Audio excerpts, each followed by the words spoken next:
Dear students, कैसे आप लोग? उम्मीद कर सकते स्वस्थ होंगे, बढ़िया होंगे। तो आज फिर से चालू करने वाले हैं हम लोग प्रैक्टिस पेपर को।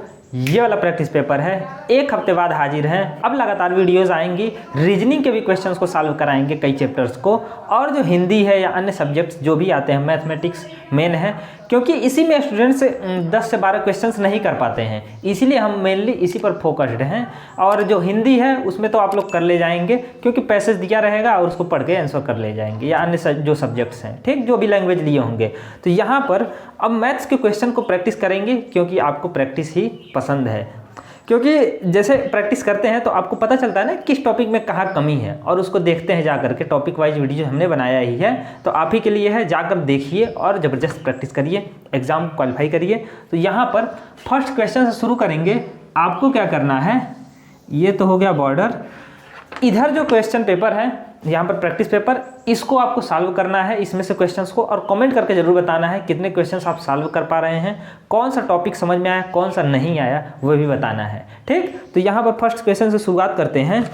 यदि 4137 डिवाइडेड बाई 1.75 इक्वल टू 2364 हो, तो 41.37 डिवाइडेड बाई 70.5 का मान है। तो इसका वैल्यू लाना है इसकी हेल्प से, ठीक। तो पूरी शक्ति का इस्तेमाल कर देना है। तो ए को आपको पावर दे दिया है, क्या दिया है कि 4137, इसको अगर भाग दें 17.5 से तो मिलता है 2364, ये मिलता है। अब कह रहा है इसकी हेल्प से बता दो कि 41.37 को जब भाग देंगे, अब देखो जब भाग वाला है ना तो उसको बट्टे में लिख सकते हैं, सिंपली लिख सकते हैं। तो इसको लिख सकते हैं 17.5 से अगर भाग दें तो ये कहाँ कितने बराबर आएगा, यही पता करना है। देखेंगे सभी कुछ हमेशा वही ही रहेगा, 4 1 3 7 17.5, 4 1 3 7 17.5, मतलब दशमलव का हेर फेर है बस, ठीक। बीच में यार डेसिमल लगा दिया है। अब इसको क्या करेंगे, आंसर भी तो ऐसे ही मिलता जुलता ही आएगा। इससे इसमें भाग दिए, ये आया, तो इससे इसमें भाग देंगे, ऐसा ही आएगा, बस दशमलव इधर उधर रहेगा। कहाँ रहेगा यही पता करना है। अब देखो क्या करेंगे, इसको जो है इसकी तरह बना सकते हैं। कैसे बनाएंगे, हम क्या करते हैं, इसको क्या लिख सकते हैं, पहले यहाँ देखो 4 1 3 7 बट्टे 17.5, ये बराबर है 2364, है ना। इसको हमने इस तरह लिख दिया। अब यहाँ पर 17.5 ठीक है, ऊपर में दशमलव है, यहाँ नहीं है, तो ऊपर का दशमलव हटाते हैं, 100 का गुणा ऊपर और 100 से भाग नीचे, तभी बैलेंस रहेगा। तो अब जब 100 से गुणा 100 से भाग दिए, यानी कि किसी का गुणा किसी का भाग नहीं किए, लेकिन किए कैसे, 100 से 100 कट जाएगा, एक बार में कट जाएगा ना, तो एक ही बार में जब कट जाएगा फिर से मल्टीप्लाई करने के बाद यही आएगा। हमको इसी का वैल्यू चाहिए, इसीलिए हमने 100 का गुणा किया, तो 2 अंक दशमलव कूदेगा, ये जीरो अपना काम कर गया। 4 1 3 7 बट्टे 17.5 गुणे 100, ये मिल गया। नीचे वाला 100 अभी दशमलव नहीं हटाया है, ये इतना हमको पता है, इसके बराबर है 2346। अगर इससे इसको काटते हैं तो 2364 मिलता है, तो इससे अगर इसको काट दे तो 2364 मिलेगा, और नीचे 100 है ही, तो 100 भाग दे देगा। अब तो दशमलव किनारे रहता है, जहाँ नहीं है तो एक अंक 2 अंक कूद गया, तो आएगा यहाँ पर आंसर 23.64। 23.64 यही आंसर होगा। तो सी वाला ऑप्शन होगा 23.64। तो इस तरह सॉल्व करेंगे। करना क्या रहता है ना, मल्टीप्लाई में भी दे देता है या डिवाइड में, जैसे दिया है, तो इसको पहले फ्रैक्शन में लिख लो और समझो कि जो जिसका वैल्यू पूछा है उसको इसके जैसा कैसे बना सकते हैं, ठीक। एक आध को जीरो वाला, यानी कि 100 1000 यही सब एक्स्ट्रा आएंगे, उससे डिवाइड या मल्टीप्लाई लास्ट में कर देंगे, आंसर आ जाएगा। तो मिलता जुलता ही रहेगा, same to same exact answer भी, बस डेसिमल इधर उधर रहेगा, हो जाएगा। तो इस तरह करना है, इसको लिख लेना है और फिर उसकी हेल्प से जो वैल्यू लाना है उसको लाएंगे। अब आते हैं सेकंड क्वेश्चन पर। इसको सॉल्व किए होंगे आपने। सेकंड क्वेश्चन को वीडियो रोक करके सॉल्व करिए, सिंपल क्वेश्चन है, लेकिन यहाँ पर देखते हैं क्या है। 2/3, 3/5, 5/8 में सबसे बड़ी तथा सबसे छोटी भिन्न का अंतर है। सबसे बड़ी और सबसे छोटी भिन्न पता करना है, और फिर उसमें से घटा देना है बड़ा वाले से छोटे वाले को। कैसे पता करते हैं, कई मेथड हमने बताया है। तो देखते हैं 2/3 है, 3/5 है और 5/8 है। तो कैसे जानेंगे कौन बड़ा कौन छोटा है, तो इसको पता करने के लिए क्या करेंगे, एलसीएम, है ना। और भी कई मेथड्स हैं, जैसे कि तिरछा गुणा करके, है ना, लेकिन ये सिंपल इसलिए पड़ेगा क्योंकि माइनस भी करना है, तो वो भी उसी तरह हो जाएगा, एक तीर से दो निशाना। देखो कैसे, तो 3 5 8, इसका हम लोग एलसीएम लेंगे, देखेंगे एलसीएम जब भी लोगे तो इसमें कोई ऐसा है जिसका कॉमन मल्टीपल मिल रहा है, यानी कि ऐसा कोई है जिसके फैक्टर अगर लें, जैसे इसमें 2 से कटेगा, ये 5 से, ये 3 से, कोई ऐसा है जो तीनों को काट दे रहा है एक के अलावा, कोई नहीं है। तो इसीलिए इन तीनों का गुणा ही एलसीएम होगा। तो गुणा क्या होगा, 3 5 15, 15 8 120, यही एलसीएम होगा। 3 से भाग दो 20 में, जैसे करते हैं ना जोड़ वाला, वैसे ही 40 बार में 40 दूनी 80 आएगा। 5 से भाग देंगे तो यहाँ पर आएगा 24, 8 त्रिक 24 और 24 तियाँ 72 आएगा। फिर यहाँ पर देखेंगे 8 से भाग देंगे तो 15 बार में जाएगा ना, 15 8 120, तब 5 तियाँ 15, 15 पचे 75। ऐसे भी कर सकते हैं, जब 3 के ऊपर वाला लिखना था, 3 बन गया 120 40 बार में, तो 40 दूनी 80, 5 बन गया 120 तो 8 त्रिक 24 बार में, तो 24 तियाँ 72। ठीक, तो ऐसे कर सकते हैं। कौन बड़ा है और कौन छोटा है, तो बड़ा भिन्न कौन सा हो गया यहाँ पर, 80 वाला बड़ा होगा, तो 80 बट्टे 120, यानी कि ये बड़ा है, ये बड़ा भिन्न है, बड़ी। और छोटा कौन है, 72 वाला, यानी कि ये छोटा है। ये तो पता चल गया बड़ा और छोटा। अब क्या होगा, सबसे छोटा यही है 72, तो इसलिए ये छोटा, ये इस रूप में है, बस यही समझना है। अब इसमें से माइनस कर दो, तो 80 में से 72 गया, यही माइनस कर भी देते हैं, क्योंकि बड़े में से छोटा घटाना है, अलग से ले जा करके घटाने से ऐसे, इससे अच्छा है यहीं घटा दो, है ना, उसके बाद काट के छोटा कर देंगे। तो घटाते हैं, 80 में से 72 गया, 8 बट्टे 120, अब काट देते हैं, 8 कम 8 और 15 8 120, 1 बट्टे 15, यही आएगा। तो 1 बट्टे 15 आंसर होगा, ए वाला ऑप्शन होगा। इस तरह सॉल्व करेंगे। या ऐसे अगर आप सोच रहे हैं बड़ा छोटा पता कर लिए, आप सोच रहे हो कि तनिया टाइम लगा के, ऐसे टाइम रहेगा नहीं एग्जाम में, लेकिन मान लेते हैं कि नहीं समझ में आ रहा हो ऐसे, तो ऐसे भी लगा सकते हो। एलसीएम लोगे 5 और 3 का 15, 5 दूनी 10 हो जाएगा, माइनस 3 त्रिक का 9 हो जाएगा, और 10 में से 9 गया 1 बट्टे 15। ठीक, तो एलसीएम लेकर सॉल्व करना छोटा पड़ जाता है, तो ऐसे भी कर सकते हैं। ठीक है, तो या ऐसे डायरेक्ट भी कर सकते थे, छोटा काट कर सकते थे, तो आंसर वही आएगा। किसी भी तरह से सॉल्व करो, है ना, रास्ते अनेक है लेकिन मंजिल एक ही है, आंसर वही आएगा। तो अब आते हैं यहाँ पर थर्ड क्वेश्चन, तीसरा प्रश्न। देर नहीं करना है, टाइम पास एकदम नहीं। थर्ड प्रश्न, एक कस्बे के 1000 निवासियों में से 60% पुरुष हैं, जिनमें से 20% साक्षर हैं। यदि कुल 25% निवासी साक्षर हों तो कस्बे की कितनी प्रतिशत महिलाएं साक्षर हैं। अब परसेंटेज जो ध्यान से पढ़ा होगा वो तुरंत लगा लेगा, इसको रोक करके वीडियो जरूर सॉल्व करें, बहुत ही इंपॉर्टेंट क्वेश्चन है। ऐसा क्वेश्चन आ सकता है, तो 1000 निवासियों में से 60% पुरुष हैं और महिलाएं कितने परसेंटेज हो जाएंगी, 40%। तो महिलाएं पूछा नहीं है, पूछा महिलाओं में कितनी परसेंट पढ़ी लिखी हैं, साक्षर हैं। साक्षर मतलब क्या होता है, जिसको लिखना, बोलना, पढ़ना, ये सब कोई लैंग्वेज जो है, हिंदी इंग्लिश जो भी है, कोई एक लैंग्वेज वो आता हो, है ना। तो यहाँ पर वही चीज़ है। तो अब 1000 व्यक्तियों में से टोटल 1000 लोग हैं, है ना, कुल। अब इसमें से पुरुष कितने हैं, 60%। अच्छा, अगर पुरुष हैं यहाँ पर 60%, तो 40% महिलाएं होंगी। हर चीज़ 100% होता है, तो महिलाएं हो गई 40%। अब देखो 1000 का 60% क्या होता है, 1000 का 60% जब निकालोगे, 1000 का मतलब गुणा 60% मतलब 60 बट्टे 100, 600 आएगा। 00 कट गया, 60 दहिया में 600।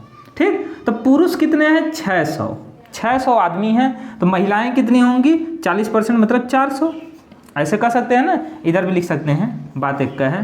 तो हमने इधर इसलिए लाइट आता है ऐसे कुछ, है ना, रॉड की वजह से, तो ऐसे कुछ हो जाता है, तो दिखाई नहीं देता है। अब देखो आगे, तो यदि कुल 25, यहाँ कर रहा है कि पुरुष जितने भी हैं उसका 20% पढ़े लिखे हैं। पुरुष कितने हैं, 600 के 20% पढ़े लिखे हैं, साक्षर हैं। 600 का 20% कितना होगा, तो देखो 00 कट गया, 60, 20 छक्का 120। 120 पुरुष जो हैं वो साक्षर हैं, ये पुरुष साक्षर हैं, पुरुष साक्षरता। महिलाएं कितनी होंगी, अगर टोटल का 25% साक्षर हैं, कुल का 1000 का, कुल का कितनी साक्षरता है, कुल साक्षरता यहाँ मान सकते हैं, है ना, कुल साक्षरता है 1000 का 25% यानी 25/100। 00 कट गया, 25 दहिया में 250। कुल 250 लोग पढ़े लिखे हैं, जिसमें से 120 को जो आदमी हैं वो साक्षर हैं, है ना। तो 250 में से 120 घटा दो, बाकी जो बचेंगे वो महिलाएं साक्षर हैं, तो ये निकाल लेते हैं। 250 में से 120 गया तो हमको मिल जाएगा 0, 5 में से 2 गया 3 और 2 में से 130, है ना। 130 महिलाएं साक्षर हैं, कितनी में से? 400 महिलाओं में से 130 साक्षर हैं। क्या परसेंट साक्षर हैं ये पूछा है। तो देखो परसेंटेज निकालते कैसे हैं, तो ये भी बताए हैं कि टोटल नीचे रखो 400 और उसमें से 130 साक्षर हैं गुणे 100, तो महिलाओं की साक्षरता का परसेंटेज है ना। तो यहाँ पर काट देते हैं, डबल जीरो कट गया, 4 से 130 काटना है, दशमलव आएगा, तो 4 से 130 को काटेंगे, 4 तिया 12 और 1 13, 10 हुआ, 4 दूनी 8, 2 10, 4 5 20, 32.5%, यानी कि 32.5%। जो भी ऑप्शन होगा कौन सा है? डी वाला ऑप्शन है। तो कुल महिलाओं के 32.5% महिलाएं साक्षर हैं और पुरुषों में 20% साक्षर हैं। ठीक, तो इस तरह समझना था, ये नहीं करना था कि 25% टोटल साक्षर हैं तो उसमें से 20 घटा दो पुरुषों की, तो यहाँ पर परसेंटेज नहीं, परसेंटेज का खेल थोड़ा अलग होता है, तो इसीलिए इस टाइप से सॉल्व करेंगे, हो जाएगा। अब आते हैं आगे, फोर्थ क्वेश्चन है यहाँ पर, औसत चाल दिया है, संपूर्ण यात्रा का औसत चाल पता करना है। सिंपल क्वेश्चन है, इसको सॉल्व करिए, हम इसको मिटा देते हैं तब तक।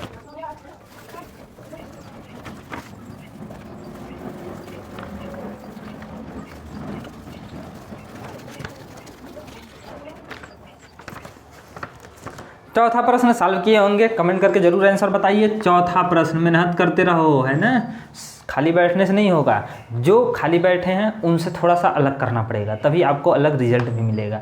तो यहाँ पर अब फोर्थ क्वेश्चन को सॉल्व करते हैं। एक रेलगाड़ी ए से बी तक औसत चाल 90 किलोमीटर प्रति घंटा से जाती है। अब देखो औसत चाल के बारे में हमने कई बार बताया है कि जो ये चाल दिया रहता है ये औसत क्यों कहलाता है, क्योंकि स्पीड जो है ना, जैसे कि गाड़ी स्टार्ट की तो 0 था, फिर जैसे आगे बढ़ा 10 20 30 जितना भी बढ़ा है ना, 1 से शुरुआत हुआ, तो जो चाल है 1 किलोमीटर प्रति घंटा, 2 3 10 हुआ, 20 हुआ, 40 हुआ, 100 हुआ, जितना भी हुआ, ठीक, तो उतना स्पीड तक जाने में जो इसका चाल है ना, जो बढ़ते गया उसका एवरेज लेते हैं। ठीक, ये नहीं है कि हम कह देते हैं कि 40 के स्पीड से गया तो इसका मतलब है शुरू जो स्टार्ट किया तब बस 40 था, ऐसा नहीं होगा, धीरे धीरे बढ़ा और धीरे धीरे कम हुआ, अचानक में रुका नहीं, तब तो एक्सीडेंट माना जाएगा। अब देखो तो हो गया, एक रेलगाड़ी ए से बी तक गया, पहले जाता है 90 किलोमीटर प्रति घंटा की चाल से, 90 किलोमीटर पर आवर, और बी से ए तक औसत चाल जो है, यानी कि रिटर्न जब वापस आया तो वो आया 100 नहीं है, 110 है, 110 किलोमीटर पर आवर। ठीक, अब पूछ क्या रहा है, संपूर्ण यात्रा में औसत चाल। अब देखो औसत चाल का एक फार्मूला है, जब भी 2 को चाल दे दे तो फार्मूला यहाँ पर हो जाता है, इसको मान सकते हैं V1 और इसको मान सकते हैं V2। ठीक, मतलब चाल 1 वेलोसिटी 1 और वेलोसिटी 2, जो कि आगे पढ़ेंगे वेलोसिटी क्या होता है, अभी बस ये समझो कि चाल 1 है और ये चाल 2 है। अब कह रहा है कि औसत चाल पता करो, तो ये फार्मूला नोट कर लो, औसत चाल जो नहीं जानते हैं, इसका प्रूफ भी हमने बताया है कई बार। औसत चाल क्या हो गया, अगर सेम डिस्टेंस है तो 2V1 गुणे V2 बट्टे V1 प्लस V2। ठीक, तो ये फार्मूला कहाँ से आया ये भी बताया है डिटेल में, उसको जाकर देख सकते हैं, लिंक आपको डिस्क्रिप्शन में मिल जाएगा औसत चाल का। अब इसी में रख दो V1 V2 का वैल्यू, आ गया आंसर, हो गया। देखो 2 गुणे V1 क्या है 90 गुणे यहाँ पर V2 क्या है 110 बट्टे V1 प्लस V2 यानी 90 प्लस 110 हो जाएगा। अब जोड़ दो, 90 और 110 जोड़ेंगे 200 हो जाएगा, और ऊपर 2 गुणे 90 जितना भी है 2 गुणे 90 गुणे 110। अब इसमें चालाकी दिखाएंगे, गुणा क्यों नहीं किए, 1 0 से 1 0 कट गया, 1 0 से 1 0 कट गया, 2 1 कम 2 2 1 कम 2 कट गया, 11 9 99 किलोमीटर प्रति घंटा, किलोमीटर पर आवर आ गया। तो 99 यही आंसर होगा, बी वाला ऑप्शन है 99 किलोमीटर पर आवर। ठीक, पांचवा आते हैं फिफ्थ क्वेश्चन पर। फिफ्थ क्वेश्चन क्या है, पढ़ो, तो इसको सॉल्व करो, वीडियो को रोक करके जरूर सॉल्व करो, हर एक क्वेश्चन को चुन चुन के लगाओ। 2 वर्गों का परिमाप 68 सेंटीमीटर है तथा 60 सेंटीमीटर है, 2 वर्ग हैं, और कह रहा तदनुसार ऐसे तीसरे वर्ग का परिमाप ज्ञात करो जिसका क्षेत्रफल उक्त दोनों वर्गों के क्षेत्रफलों के अंतर के बराबर है। अंतर के बराबर है, ये नोट करना है। अब देखो कह रहा 2 वर्ग हैं, एक वर्ग ऐसा है और एक वर्ग इससे तनी छोटा है। ठीक, क्योंकि कह रहा है इसका जो परिमाप है, यानी परिमाप क्या होता है, चारों ओर की दूरी, तो इसके एक भुजा को मान लो ए बड़ा वाला है, और इसकी एक भुजा को मान लो साइड को छोटा वाला है। अब इसका परिमाप क्या होगा, तो वर्ग का परिमाप आपको पता होगा। वर्ग का परिमाप क्या होता है, वर्ग का परिमाप होता है 4 गुणे भुजा यानी कि 4a, यही होगा इसके लिए। और ये दिया है 68 दिया है 68 सेंटीमीटर। ठीक, यहाँ से यहाँ, यहाँ से यहाँ, यहाँ से यहाँ, सब ए है साइड, पूरा दौड़ गए तो 68 सेंटीमीटर है। तो a बराबर क्या होगा, 4 जाकर उधर भाग देगा, इधर मल्टीप्लाई करो उधर डिवाइड करेगा, 4 से काट दो तो 68/4 हो जाएगा, 4 कम 4 17 चौका 68, 17 सेंटीमीटर ये इसका साइड है 17 सेंटीमीटर। इसका क्या होगा, इसका कहा है 4a, परिमाप क्या दिया है 60 सेंटीमीटर दिया ना, 60 सेंटीमीटर दिया है। तो इसकी हेल्प से a बराबर क्या आएगा, 4 से इसमें भी भाग दो, 4 कम 4 15 चौका 60, ऐसे डायरेक्ट भी बताया था काटना, 15 सेंटीमीटर आएगा इसका साइड 15 सेंटीमीटर। ठीक, 4 से भाग दे दोगे तो साइड पता चल जाएगा, परिमाप में अगर भाग दे दी तब वर्ग का। तो ये तो पता चल गया साइड। कह रहा है जो तीसरा एगो वर्ग बना है ना, एगो इन सबको मिक्स करके ऐसा वर्ग बना है, ऐसे बड़ा सा। ठीक, लेकिन ये जो वर्ग बना है नया वाला, ये जो तीसरा वर्ग है, इसका क्षेत्रफल इन दोनों के क्षेत्रफल के अंतर के बराबर है। वर्ग का क्षेत्रफल क्या होता है, वर्ग का क्षेत्रफल क्या होता है, तुरंत कहेंगे वर्ग का क्षेत्रफल तब साइड स्क्वायर, साइड स्क्वायर यानी भुजा का स्क्वायर। भुजा 17 आया है ना, साइड 17 सेंटीमीटर आया है, तो इसका स्क्वायर इसका एरिया हो गया, इसका क्षेत्रफल हो गया।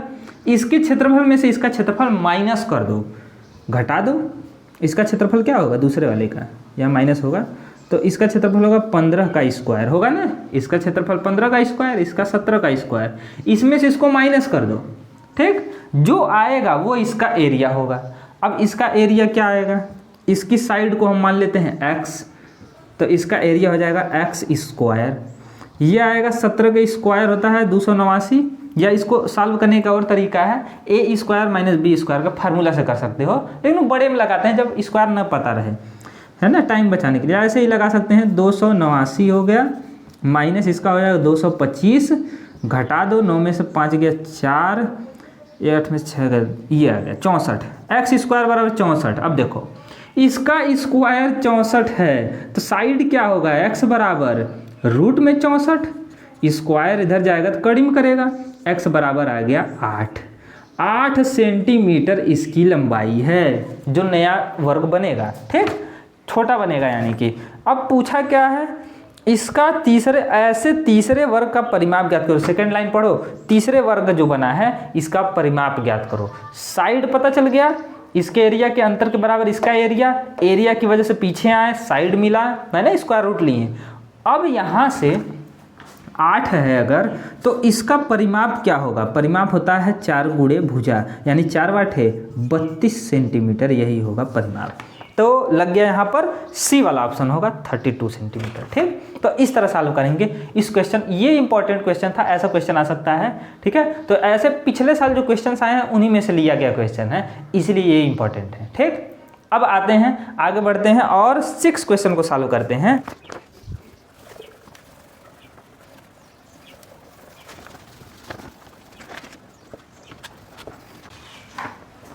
हाँ, तो छठा क्वेश्चन क्या है, हाँ देखते हैं। यदि √7 - 2 अपान √7 + 2 इक्वल टू a√7 + b हो, तो a इक्वल टू क्या है। अब देखो ऐसा क्वेश्चन पहले तो कभी नहीं लगाए होंगे, क्योंकि ये रेशनलाइजेशन का है। रेशनलाइजेशन क्या होता है, परिमेयकरण, अभी बता रहे हैं क्या है। तो √7 - 2 अपान √7 + 2 बराबर a√7 + b। ठीक, अब इसको लगाने से पहले हम कुछ फार्मूला बताना चाहेंगे। फार्मूला आपको याद रहना चाहिए, a + b का होल स्क्वायर क्या होता है, तो अब जान रहे होंगे a² + b² + 2ab, या जो भी आगे पीछे रख के लगाते होंगे, लेकिन मैक्सिमम ऐसे ही याद करते हैं। और a² - b² बराबर होता है, एक कोष्टक में a + b और एक ब्रैकेट में a - b। ये है फार्मूला, दोनों इंपॉर्टेंट है ना। एक माइनस वाला भी होता है, यहाँ पे माइनस रहता है तो यहाँ पे माइनस आता है। ठीक है, तो वो भी फार्मूला है। अब मैक्सिमम लेकिन यहाँ पर इन दोनों फार्मूलों का यूज करेंगे और ये लाएंगे कि क्या है वैल्यू, ठीक। तो इसको लगाने से पहले आप इस फार्मूले को जरूर नोट कर लें और याद कर लें अगर याद नहीं किए हैं तो, ठीक है। तो अब बढ़ते हैं आगे। इसमें रेशनलाइजेशन क्या होता है? रेशनलाइजेशन मतलब परिमेयकरण, परिमेयकरण हिंदी में कहते हैं। जो नीचे वाला रूट है उसको हटाते हैं, यानी कि बट्टे में जो स्क्वायर रूट यहाँ लगा है ना कड़ी में, इसको हटाते हैं। कैसे हटाते हैं? इस फार्मूले के देखो, √7 - 2 है बट्टे √7 + 2 है। √7 + 2 इसको मान सकते हैं a और इसको मान सकते हैं b, तो a + b हो गया ना, a + b, एक कोष्टक में a - b ले लो, यानी कि यही चीज़ लो लेकिन यहाँ माइनस ले लेना और इसमें मल्टीप्लाई कर दो। तो √7 - 2 का गुणा कर दो, ऊपर अगर नीचे किए तो ऊपर भी करना पड़ेगा, तो ऊपर भी कर दो। क्यों? क्योंकि सेम चीज़ का ऊपर नीचे गुणा करेंगे तभी बैलेंस्ड रहता है, ठीक। अब अपने से जब कर दिए तो वैल्यू में कोई परिवर्तन नहीं होगा, कर दिए। लेकिन अब देखो एक कोष्टक में a + b, एक कोष्टक में a - b, a + b, a - b, formula बराबर आता है a² - b² के आता है। a हमारे लिए √7 है तो √7 का स्क्वायर माइनस b क्या है? 2 है, 2 का स्क्वायर। और ऊपर क्या हो गया? वही चीज़, एक कोष्टक में वही चीज़, दूसरे में भी वही चीज़, यानी कि होल स्क्वायर लिख सकते हैं। दो चीज़ अगर बार बार गुणा रहे हैं, जैसे 5 × 5, तो इसको लिख सकते हैं 5 का स्क्वायर। तो ऐसे ही √7 - 2, √7 - 2, इसको लिख सकते हैं √7 - 2 का होल स्क्वायर लिख सकते हैं। अब नीचे 7, √7 का स्क्वायर होगा, स्क्वायर से कड़ी गया 7 - 2 दूनी 4 आया। ऊपर क्या होगा? a - b का होल स्क्वायर, a - b का होल स्क्वायर होता है a², a मतलब कि √7 प्लस b² यानी 2 का स्क्वायर माइनस 2a, a की जगह √7 और b की जगह 2 होगा। ये a है, ये b है, यही समझना है। तो a - b का होल स्क्वायर का फार्मूला रख दिए, a² + b² माइनस 2ab। अब क्या आएगा? √7 का स्क्वायर, स्क्वायर से रूट गया 7, तो ऊपर आ गया 7, यहाँ लिखते हैं, इसी को यहाँ लगाते हैं 7, और यहाँ पर आ गया प्लस 2 दूनी 2 का स्क्वायर 4 और माइनस 2 दूनी 4 √7, ये आ गया। और बट्टे में आया 7 में 4 गया 3। अब जोड़ दो 7 4 11 माइनस 4 √7/3। इसको आगे या पीछे लिख सकते हैं, तो इस √7 वाले को आगे रख देते हैं, तो ये कुछ ऐसे दिखेगा -4 √7, यहाँ प्लस छिपा है तो ये आगे जाएगा +11/3। अब बट्टे 3 है, इसको 2 पार्ट में बांट दो, इसके भी बट्टे 3 लिख सकते हैं, इसके भी बट्टे 3 लिख सकते हैं। ऐसा क्यों अभी बता रहे हैं, देखो -4 √7, अब बट्टे 3 लिख सकते हैं, +11/3 लिख सकते हैं, ठीक। यहाँ तक तो हो गया।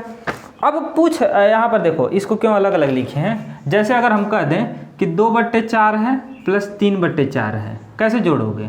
तो कहोगे नीचे का सेम है, 4 लिख दो और 2 + 3 कर दो, 5/4 लिख दो, आ गया ना। अब इसी को यहाँ देखोगे इस स्टेप में 2 + 3/4, इसको अलग अलग भी तो लिख सकते हैं, पीछे भी तो आ सकते हैं। जब इसको ऐसे लिख सकते हैं पीछे भी स्टेप आ सकता है, =2 है, ये इसके बराबर है, तो 2/4 और 3/4 अलग अलग भी कर सकते हैं। ऐसे ही यहाँ पर 11 ये चीज़ है ना, इतना प्लस 11/3, तो 4 -4 √7, इसको बट्टे 3 अलग कर लो और 11 के साथ भी बट्टे 3 अलग कर लो। अब पता चल गया a कौन होगा, कहा है a √7 है ना। √7 में जिसका भी गुणा है वो है a लेना और a का वैल्यू लाना है। तो √7 में किसका गुणा है? √7 है तो इस बेचारे में किसका गुणा है? -4/3, तो -4/3 यही आंसर होगा। तो -4/3, a = -4/3। तो कौन सा ऑप्शन है? बी वाला ऑप्शन है, ठीक। तो ये चीज़ ध्यान देना था, ऐसे लगाना है क्वेश्चन को, जब भी इस टाइप का क्वेश्चन आएगा तब रेशनलाइज करना है, ठीक। रूट हटाएंगे नीचे का, अपने आप आगे का आंसर आ जाएगा और सॉल्व करते जाना है। तो कड़ी से डरना नहीं है, ठीक। कड़ी से एक्सपेरिमेंट स्टूडेंट डर जाते हैं, कड़ी कैसे हटाएं, स्क्वायर करेंगे तो क्या होगा, जुड़ेगा कि नहीं जुड़ेगा, कड़ी के अंदर जोड़ देते हैं जबकि वो नहीं होता है, ठीक। मल्टीप्लाई हो जाता है, डिवाइड हो जाता है, तो ऐसे कर सकते हैं।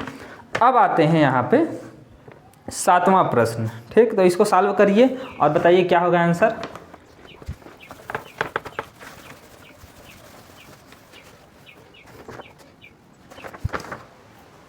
हाँ, तो 7वां प्रश्न है यहाँ पर, एक कार 200 मीटर की दूरी 10 सेकंड में, जबकि एक ट्रेन 300 मीटर की दूरी 18 सेकंड में तय करती है। कौन सी सेवाएं अधिक तेज है तथा कितनी? बहुत सिंपल प्रश्न है, कितनी है मीटर पर सेकंड बताना है। ठीक, अब देखो कौन तेज है कौन धीमे है ये कैसे पता कर सकते हैं? अगर दोनों बराबर दूरी नहीं चले, कोई 200 मीटर गया कोई 300 मीटर गया है ना, और कोई 10 सेकंड में कोई 18 सेकंड में, जितना भी दिया है, तो कैसे जानेंगे कौन तेज गया? तो एक समान लाना पड़ेगा ना कि इतना टाइम में, 1 सेकंड में जो ज़्यादा दूरी गया होगा वही तेज गया। ठीक, 1 सेकंड में कोई 10 मीटर गया, 1 सेकंड में कोई 20 मीटर गया, तो जो 20 मीटर 1 सेकंड में चला गया वो तेज है। ठीक, तो यही देखना है, तो वो पता चलता है चाल से। अब एगो कार है और एगो क्या है, ट्रेन है। कार चाल बराबर क्या होता है, दूरी बट्टे समय। ये रट्टा मारे हैं, मतलब समझे हैं कैसे है फार्मूला, दूरी बट्टे समय। तो इससे पता चलता है कि 1 सेकंड में या 1 घंटे में कितना मीटर या किलोमीटर गया है, तो उसी के अनुसार निकालते हैं। तो यहाँ मीटर में दिया और सेकंड में, तो देखो कार गया है 200 मीटर की दूरी 10 सेकंड में, तो इसे काटेंगे तो 20 मीटर पर सेकंड, ये आ गया इसकी चाल। और करा जबकि एक ट्रेन 300 मीटर गया है 18 सेकंड में। ठीक, तो अब देखो यह कितना गया है, 18 से कटेगा, काटते हैं, शायद ना कटे लेकिन काटते 6 से, 6 3 18, 6 5 30, 50, 50 बट्टे 3 लगभग में कितना आएगा, देखते हैं कौन ज़्यादा है।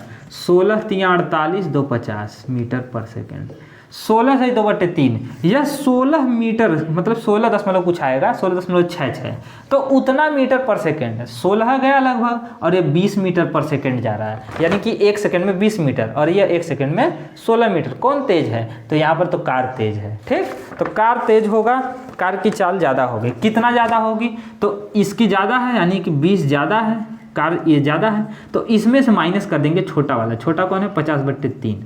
देखने से लग रहा होगा 50 है, लेकिन 3 से डिवाइड भी हो रहा है, ये नोटिस करना है। अब घटाएंगे कैसे? इसको घटाना बताए हैं, तिरछा गुणा करके। इसके बट्टे कुछ नहीं है तो ले लो, 20 तिहाई 60, 60 में से 50 गया 10, इन दोनों को मल्टीप्लाई करके माइनस कर दो, तो 3 20 से 60, 60 में से 10 गया 50 गया 10, 10 बट्टे 3।